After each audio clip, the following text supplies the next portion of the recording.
आजकल धर्म के व्यापार करने वालों की बाढ़ आई हुई है। हाँ, बहुत बड़ी फौज खड़ी हुई है उनकी।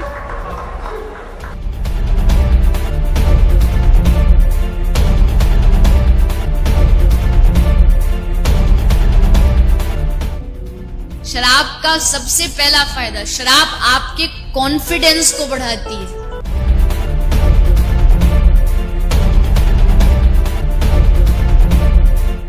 इसीलिए किसी को नाचने का शौक हो पर शर्म से नाच नहीं रहा हो, बस 2 ढक्कन पिला दो। और इस रास्ते पर हमको भटकाने वाले 10-20 नहीं है, सैकड़ों लोग हैं। कि अगर इस्लाम को पूरी दुनिया अगर स्वीकार कर ले तो इसमें कोई बुराई नहीं है, तो ऐसे हिंदू धर्म को मैं तिलांजलि देता हूं। हिंदू धर्म कुछ नहीं है। और भगवान राम की जिंदगी के वो प्रसंग कभी नहीं सुनाते जो हम में वीरता पैदा करें। सूरत आपकी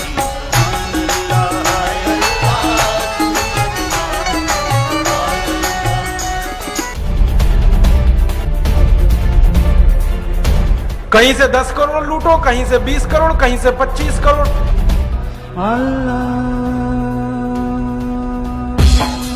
तेरी मोहब्बत दिल में है या अल्लाह, तेरी मोहब्बत दिल में है या अल्लाह। मैंने देखा है क्या क्या पाखंड और नौटंकी चलता है। जिस समय नमाज पढ़ी जाए तो हम भी प्रयास करें कि अपनी भागवत बंद करके 5 मिनट के लिए उनके लिए हम अल्लाह को प्रणाम करें। क्या जाता है, क्या फर्क पड़ता है। एक आया राम की कथा कहेगा 10 करोड़ लेके जाएगा, दूसरा कृष्ण की कथा कहेगा वो 15 करोड़ लेके जाएगा। मुझे मैं राम कथा में संकीर्तन कराता हूँ और बीच में हरि बोल कराता अली मौला अली मौला अली मौला बुलाता हूँ और पूरी सभा अली मौला का कीर्तन करती है। तो कई धर्मगुरु मुझे भी पूछते हैं कि आप हरि बोल के साथ अली मौला को क्यों लाते हैं। मैंने कहा मैं लाता नहीं, अली मेला मुझसे बोल रहा है। ये बापू नहीं है, डाकू है। बापू नाम तो शर्म आती है कहते हुए, और माला पकड़ा देते हैं कि राम राम राम राम राधे राधे राधे राधे राम राम राम राम राधे राधे, बस यही करो देश तो ठीक हो जाएगा। और ज्यादा उनसे तर्क करो तो कहने लगे तुम क्यों व्यर्थ चिंता करते हो, तुम क्या लाए थे, क्या ले जाओगे, जो हो रहा है अच्छा हो रहा है। मैंने देखा है क्या क्या पाखंड और नौटंकी चलता है। भगवान राम की कथा कहने आते और भगवान राम की जिंदगी के वो प्रसंग कभी नहीं सुनाते जो हम में वीरता पैदा करें, जो साहस पैदा करें। राम की जिंदगी में बहुत सारा हिस्सा साहस का है, वीरता का है। जब 14 वर्ष के लिए वनवास चले गए राम, तो हमको सुनाई जाती है राम की जो कथा ना, उसमें कहते हैं राम ने 14 साल एक ही काम किया, हाय सीते हे सीते, हाय सीते हे सीते, हाय सीते, ये सुनाते हैं हमको। हाँ, यही सुनाते हैं निकाल के कहानी में से। और मैं कहता हूं कि राम को अगर हाय सीते हे सीते हाय सीते यही करना था 14 साल, तो दूसरा विवाह क्यों नहीं कर लिया। सैकड़ों राजा तैयार थे अपनी राजकुमारियों को राम को देने के लिए, वो तो कर लेते दूसरा विवाह। क्योंकि हाय सीते हे सीते, हाय सीते हे सीते, एक स्त्री के लिए अगर वो इतने ही बिलख रहे थे, तड़प रहे थे, दूसरा विवाह कर लेते। तो ये सब चुप हो जाते हैं, फिर बात नहीं करते। फिर मैं उनको रामायण में से निकाल के दिखाता हूं, देखो राम ने हे सीते हाय सीते कहा नहीं कहा ये मुझे नहीं मालूम, लेकिन 14 साल वन में रहते हुए सैकड़ों राक्षसों का संहार किया उन्होंने, मारा उनको और धर्म राज्य की स्थापना कराई। ये कहानी नहीं सुनाते क्योंकि इससे वीरता पैदा होती है। तो राम का जो वीरत्व है वो नहीं सुनाएंगे आपको, उनकी जो कमजोरियां हैं वो सुनाते हैं आपको। और राम कथा जब वर्णन की जाती है तो मंच पे बैठ के आहा कैसे आंसू, ढलल ढलल आंसू निकलेंगे, आपको भी रुलाएंगे, खुद भी रोएंगे। किस बात के लिए? हो राम को वन गमन में इतना कष्ट हो रहा है, वन में इतनी तकलीफें हो रही हैं, तो राम की तकलीफों का वर्णन कर रहे हैं, आंसू आ रहे हैं, और ये सारा वर्णन एयर कंडीशनड मंच पर बैठकर होता है। अपने को तकलीफ नहीं होनी चाहिए, राम की तकलीफों का वर्णन कर। एयर कंडीशन मंच चाहिए, एयर कंडीशन घर चाहिए रहने के लिए, एयर कंडीशन कार चाहिए, और चार्टर्ड प्लेन चाहिए आने और जाने के लिए, तब राम की कथा सुनाई जाएगी।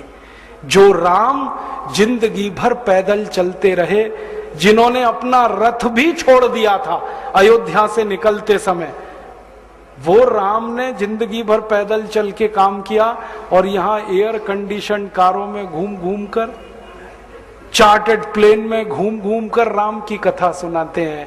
वो कथा वथा नहीं है, वो उद्योग है, व्यापार है, बिना टैक्स का।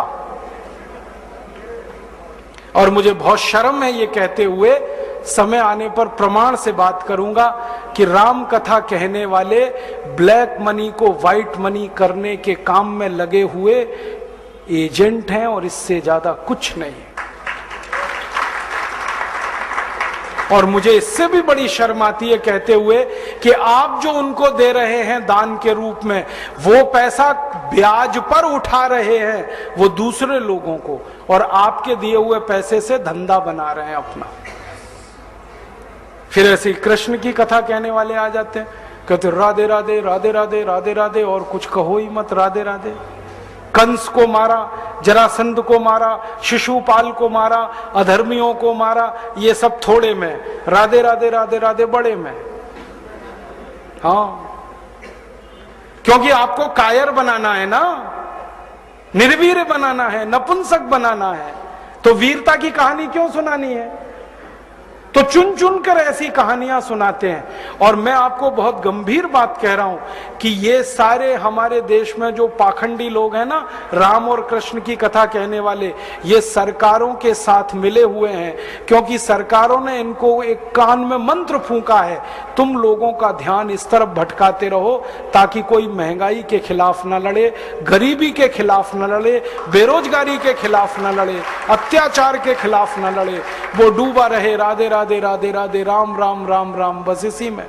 और समझाते रहो, तुम क्या लाए थे, तुम क्या ले जाओगे, क्यों व्यर्थ चिंता करते हो, जो हो रहा है अच्छा हो रहा है, आगे होगा और भी अच्छा होगा। एक रास्ता ये है।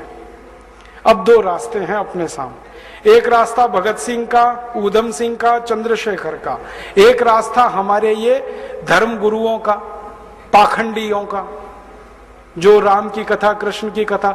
मुझे बहुत ऑफर आए हैं, मैं आपको दिल का दर्द बता रहा हूं, सच में कह रहा हूं, आपसे नाम नहीं लेता।